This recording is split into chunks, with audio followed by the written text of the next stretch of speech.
જય માતાજી મિત્રો, તમે જોઈ શકો છો આપણે કપાસમાં જે વરસાદ પેલો 3 દિવસ વરસાદ પડ્યો, બહુ ભારે આગાહી હતી બનાસકાંઠાની અંદર. આમાં કપાસને અને તમામ મોલને બહુ ઘણું બધું નુકસાન હતું. પરંતુ કપાસ આખો કપાસ આવ્યો ને તો હું તમને ફ્રન્ટ કેમેરો કરીને બતાવી દઉં. આ કપાસ છે ને, આ કપાસ આખો કપાસ નમી ગયો હતો. જે થડામાંથી લઈ અને ઉપર સુધી તો એ બધો પાંદ બધા પીળા થઈ ગયા હતા અને નમી ગયો હતો. એટલે આપણને એવું લાગ્યું કે કપાસનું હવે કંઈ લેવાનું છે નહીં, બરાબર. પરંતુ કપાસમાં જેવો વરસાદ બંધ થયો એટલે સીધું જ કપાસને પહેલાં ઊભો કરી દીધો. આ નમી ગયો એટલે છોકરા બધા પણ નમી જતા, આખો કપાસ નમી ગયેલો હતો.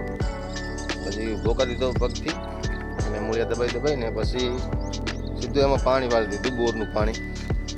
પાણી ફેરવી દીધું એટલે કપાસ થોડોક એમ કે રિઝલ્ટ થોડુંક દેખાણું. એટલે પછી બીજા દિવસે દવા મારી દીધી હાઈ ક્લાસ. કપાસ સારામાં સારો છે, કપાસમાં કોઈ જાતનો ફોલ્ટ નથી અત્યારે, બરાબર. દવા માર્યા પછી 3 દિવસે એક તકલીફ ભરી હતી એટલે હું નહોતો આવ્યો.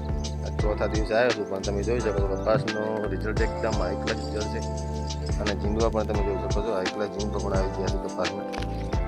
એટલે હવે એવું લાગે છે, આશા બંધાણી છે કે ના, હવે કપાસમાંથી આપણને કંઈક 25 રૂપિયાનો ટેકો થઈ જશે, બરાબર. એટલે કે પહેલાં શરૂઆતમાં તો બહુ અહીં જોવાતું નહીં છે. અહીં તમે જુઓ તો તમને એવું લાગે કે એવું કપાસમાં તો કાંઈ છે નહીં. હવે કંઈ કપાસમાં અને બધા ના જ પાડે કપાસમાં કાંઈ કરાય નહીં. પરંતુ આપણે બધી કાંઠા થઈ અને કપાસને ઊભો કરી દીધો.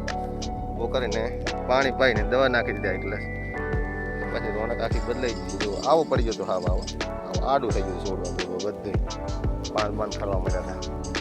કપાસમાં દરેક સારું, બરાબર. રિઝલ્ટ હવે આવી ગયું છે, રિઝલ્ટ મળી ગયું. એટલે કપાસમાં હવે મહેનત કર્યા જેવું છે. બાકી જુવારમાં તો તમે જોઈ શકો, જુવારમાં કશું જ રાખ્યું નથી. વાડવી જ કેમ આને, હા વાડી પડી ગઈ છે આમથી આમ ને આમથી, બરાબર. જુઓ તમે, જુવારમાં ભારે નુકસાન છે, આખી જુવાર પડી ગઈ છે. અને પાછું નોરતામાં હવે વરસાદની આગાહી પાછી છે. હવે આને પછી વાડવી પણ કેમ કે નક્કર દાણા થઈ ગયા છે. જુઓ તમે, અંદર હવે તમે આ ચાર વાટીને પૂરા બનાવી અને થપ્પો મારશો તો ઉંદર નહીં રાખે, ઉંદર બાગડ નાખશે.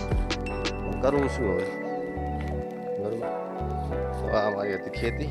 થોડાક એરંડા છે, એરંડામાં આજે હકાવું છું બપોર પછી ટ્રેક્ટર નાનું મિની કહી દઉં ને પછી અમુક અંદર નાના છે પણ નહીં રેટાય, વાંધો નહીં આવે, બરાબર. તો આ છે આપણી ખેતી. આટલી જ ખેતી કરીએ છીએ પણ એમ કે સારામાં સારી ખેતી કરી છે એટલે શું આપણને કોઈ કામ બામમાં તકલીફ ના પડે. તો આપણો કપાસ તમને બતાવી દીધો, જુવાર બતાવી દીધી, એરંડા બતાવી દીધા. તો વરસાદ પછીનું કેવું રિઝલ્ટ ને કેવી ખેતી છે કોમેન્ટમાં તમે જરૂરથી લખજો. જય માતાજી.